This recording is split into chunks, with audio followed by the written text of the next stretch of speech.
Hello, my name is William Duvall, and today I'm going to be talking about Chapter 11 of the Leadership Experience titled Leading Diversity and Inclusion. As the title implies, this chapter is most focused with diversity and inclusion, and to start, I'm going to define those two terms. As the book says, diversity is defined as differences among people in terms of age, ethnicity, gender, race, or other dimensions, and inclusion is defined as the degree to which an employee feels like an esteemed member of a group in which their uniqueness is highly appreciated. So, to start, the whole point of leadership is to kind of be able to lead a team of people, and when you have a team of people, you're obviously going to have diversity within that team. There's going to be people of different ages, people of different genders, people of different races, or anything that kind of differentiates a person. That's the whole purpose of diversity. So the chapter actually begins with a story about a guy named Vivek Gupta, where one day a, quote, young woman fresh out of college, they didn't give any more information about her, asked him for a job, basically. Originally, he thought that the young woman wasn't qualified, and he talked to his wife about it the night after, and he essentially asked her, why did he not hire her? Should he hire her? And she said, why not hire her? He realized that he had a bias towards not giving a woman the position because of the culture he was raised in.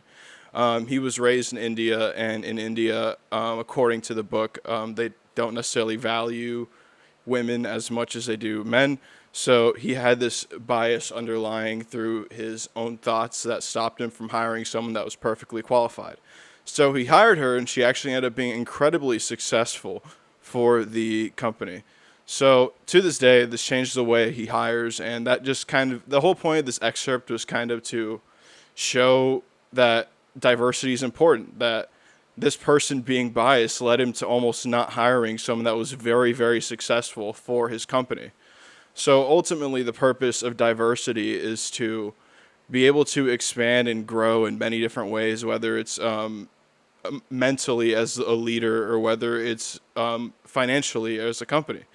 Everyone could provide something to a company, no matter what age you are, what race you are, what gender you are. Everyone's able to provide.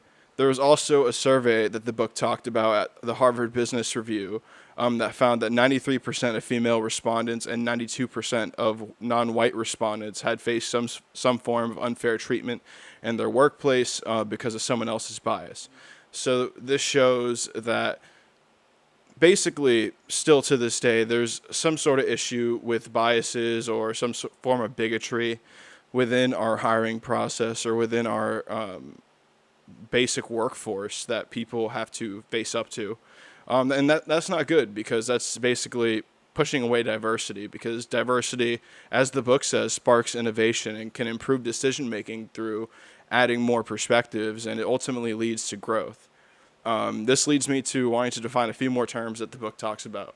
One of them is workforce diversity, and and that's defined as a workforce made up of people with different human qualities who belong to various cultural groups.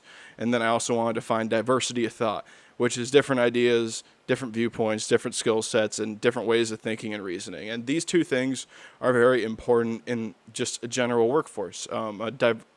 As I've said previously already, diversity leads to more innovation and adds more perspective to decision making.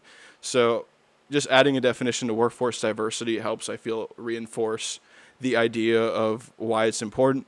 And also diversity of thought, just giving a proper definition because we talk about it so much throughout the video. Beyond these things, the book also talks about ethnocentrism and unconscious biases, and how they kind of still affect decisions people make to this day, and how leaders need to look out for these things and try to avoid them. And the book defines ethnocentrism as the belief that one's own culture and subculture are inherently superior to other cultures. And it also defines unconscious bias as attitudes or stereotypes that affect our understandings and actions without our conscious knowledge, also called explicit biases. So both of these things are incredibly damaging towards a leader or towards just generally any sort of process where someone has to lead or hire someone or anything in that process, because unconscious biases can lead to someone making a decision that's not beneficial. Someone could look at someone and think that they're not as superior because they're a woman or because they're older or because they're younger or whatever it may be. And that may lead to them basically saying this person isn't qualified when they are pretty qualified. They're just basically being a bigot. So yeah, this whole chapter is pretty focused with just diversity and inclusion. I think I've defined enough of these points at this point. So thank you very much, and I'm done. Thank you.